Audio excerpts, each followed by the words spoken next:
Can y'all even see that? Oh, get you some G Fuel, bro. I live off that stuff. But anyway, what's good, YouTube? Welcome back to another video. Today I'm going to be teaching you guys how to make beats like Swish beats for GLOFROMDA4 or GLOFROMDA4. I don't know how to say bro name. His name is a real mouthful. Pause. Hey, crazy pause. I've been listening to GLO for about 6 months now, more than that. Ever since I found his music, it's just been fire. I've actually been listening to a lot of Swish beats, which is GLO's producer's beats. Shout out Swish. I'll put his Instagram on the screen right now. Swish is hard. He can make pretty much anything GLO, anything dark trap. You definitely need to know who he is. Yeah, without further ado, let's hop right into it. All right, so for the style I went for this beat, if you heard the song Pikachu by GLO, you'll definitely know where I got the inspiration from. These types of beats are open for the artist to flow creatively, as well as leave room for the producer to do their thing as well. And so I really, me personally, this is one of my favorite songs off the album. Swish went crazy, so I kind of drew some inspiration from that. I'm gonna play the melody so you can hear what I'm talking about.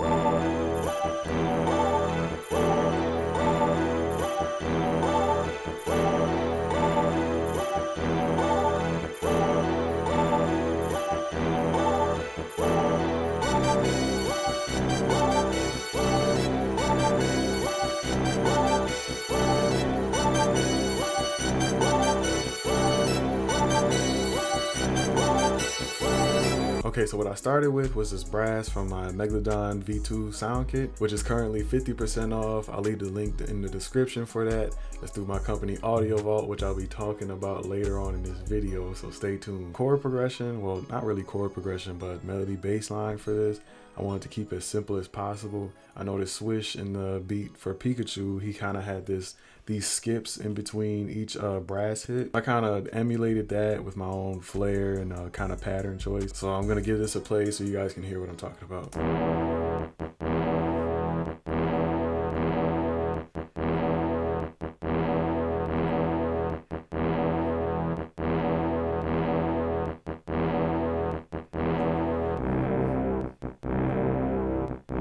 Also, just a quick tip that I forgot to mention, if you guys want to like learn this or memorize this chord progression, just always pick a note here. It can be any note. It can be starting at I don't know, say like C sharp minor, and when you pick that note, bring it all the way out. And if you want to go down to create that same anthemic feel, you'll always go down 4 notes and it will sound clean each time, and that'll give you a great melody bass line to go off of. You can either go down 4 notes or you can go up 4 notes. If you go up 4 notes, it makes it sound more anthemic. That's just a quick tip. All right, so let's get on to the next sound. All right, so next sound I added was a string from Rolling Phantom and Contact. If you don't know about Rolling Phantom, it's pretty much the basis of where all the low sounds come from. You can also find those sounds in like Junos, or look at your favorite producers, like the top producers, and you see like the hardware they're using. Like for example, Akachi uses his Juno, and that's where he gets a lot of his sounds from. Actually, matter of fact, there's a Juno in my local guitar center that I've been having my eyes on for a while. So, you know, got some kits and your boy, yeah, I got them on, you mean? And I might be able to put together some one shots for y'all using the Juno. You know what I'm saying? You know what I'm saying? Y'all help me out, I help y'all out. I got this string from Rolling Phantom. It's pretty basic string, and I actually kind of copied the string chord progression in Swish's beat for Pikachu. And here, I'll play it so you can hear what I'm talking about. I'm gonna play it dry without the effects I use first, and then I'll play it with the effects to show you what I did with it and how I flipped it.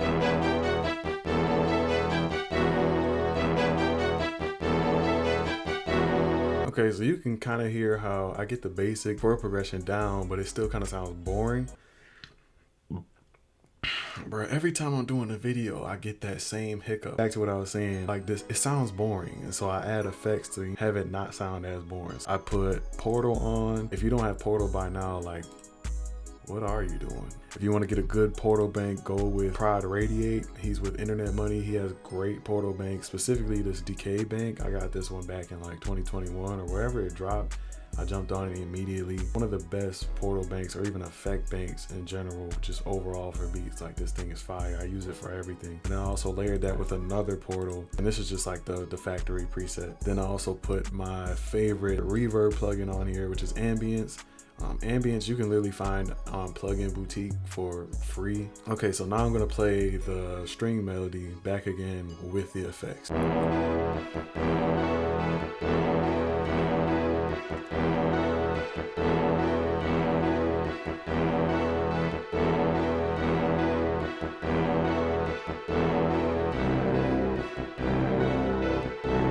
So you can hear that gives the string melody a new bounce, a new feel, and gives it like a wave to go off of, so it's not just so like stagnant and boring. All right, so for the next sound I added, which is also from Roland Phantom and Contact, is Sorry for Delay synth. I also have this synth in my Megalodon V2 kit. It's right here. It's called Essential. I know it sounds weird, like not in practice, but once you actually put it into a beat, you can hear where that synth would go. I actually prefer my version just because you can really create your own melody with the one-shot version of that sound rather than the sound in Contact. For some reason in this beat, I just wanted to use the Contact version. Sometimes the Contact version can add a little bit more like swing to the sounds. I just used the Contact version in this scenario because I wanted a certain effect. That was a lot to explain, but here I'll play it so you guys can understand what I'm talking about.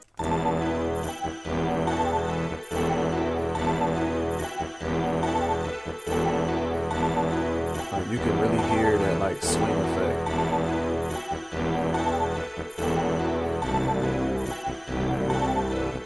Alright, so for the next sound I use for the melody is this brass, and that's also in Roland Phantom and Contact. So the brass, and this is known as the dynamic brass, it's pretty popular with GLO producers. This brass might be in my next kit. I'm just letting y'all know now. Stay tuned.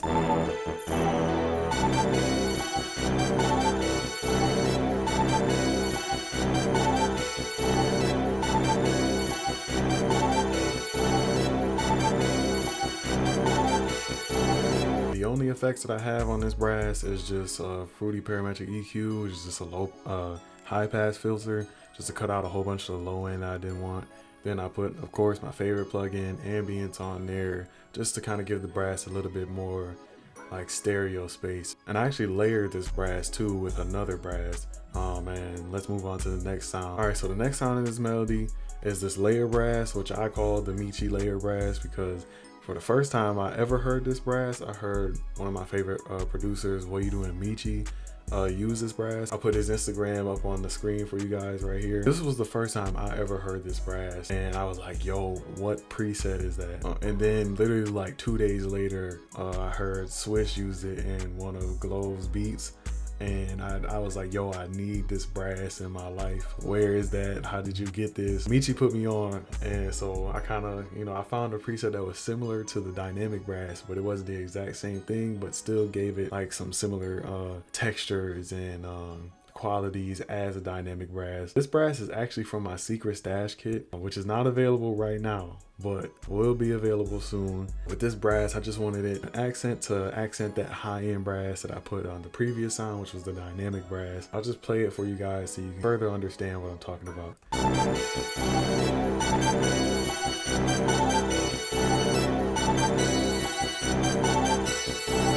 This little dun, like how it goes,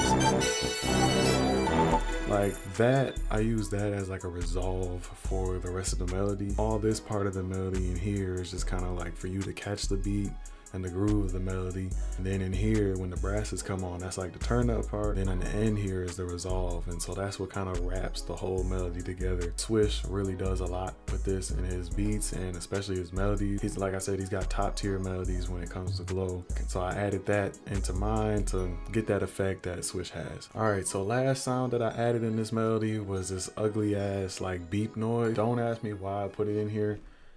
I was listening to 3G by Yeet. You know how it's got like that. I kind of wanted to put something like that in here, but I kind of made it different. Like, this is a different sound, and I was just clicking through presets on top of that, and this actually just sounded good, so I used it.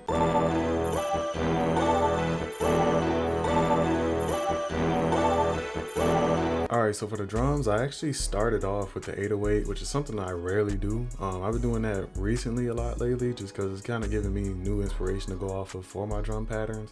I noticed some of my drums are kind of getting a little bit repetitive, so I wanted to try something different. I just had the 808 follow the pattern of the brass that we started off with. Key differences here is just I just took one note up an octave, and then kind of added some flare notes here and here, like some accent notes. Just to kind of give the rhythm of the 808 bounce a little bit more flair and taste, so it's not just the same two notes over and over again.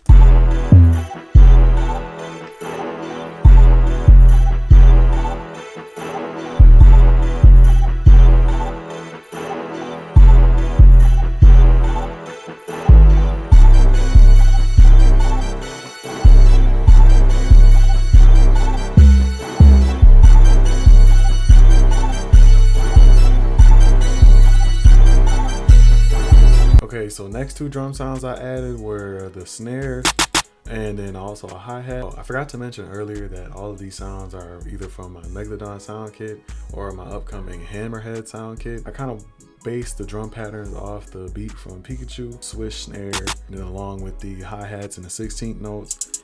You can really get spammy with those, and it takes up just enough space to where it's not excessively annoying, but it also adds a good bounce to it. You know, it sounds good. And also a key feature is these little rolls here. I know Swish likes to put these rolls as to accent his drum patterns. He often adds more rolls than me. Me personally, I'm not really a big rolls person, like snare rolls person when it comes to my beats.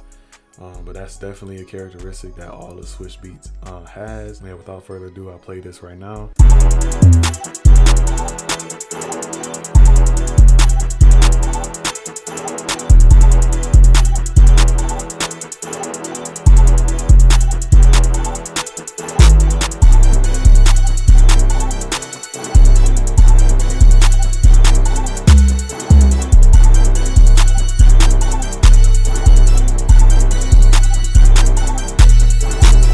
So the next two sounds I added were this open hat and this overused Vox that pretty much every GLO producer uses nowadays. So the reason I added these was to add emphasis on the 808s in the beat.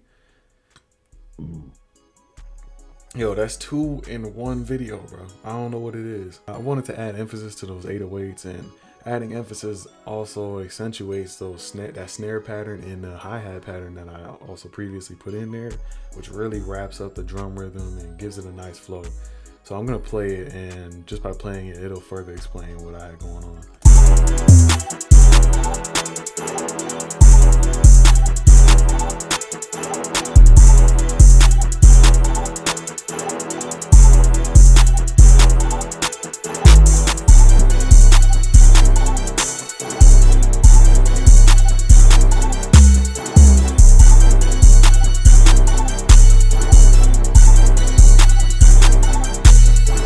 Okay, so last sound I added were these accent snares, just some more rolls that Swish does. I just wanted to use a different snare to kind of change up the ear, so it's not just the same snares, the same 4 drum sounds rolling and spinning each time. I put some here and also put some at the end here, and I'm just gonna play it so you guys can see how it kind of, these snares help bring out that call and response effect with the drums.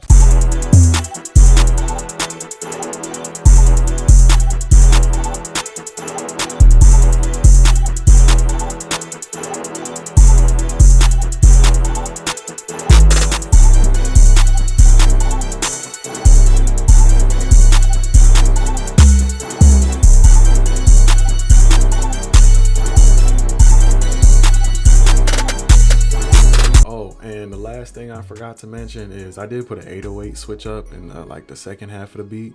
I did this because I just wanted a different 808 in there, so like the full beat isn't just boring. This 808 is also from my Megalodon V2 kit. Bro, that was almost a third burp.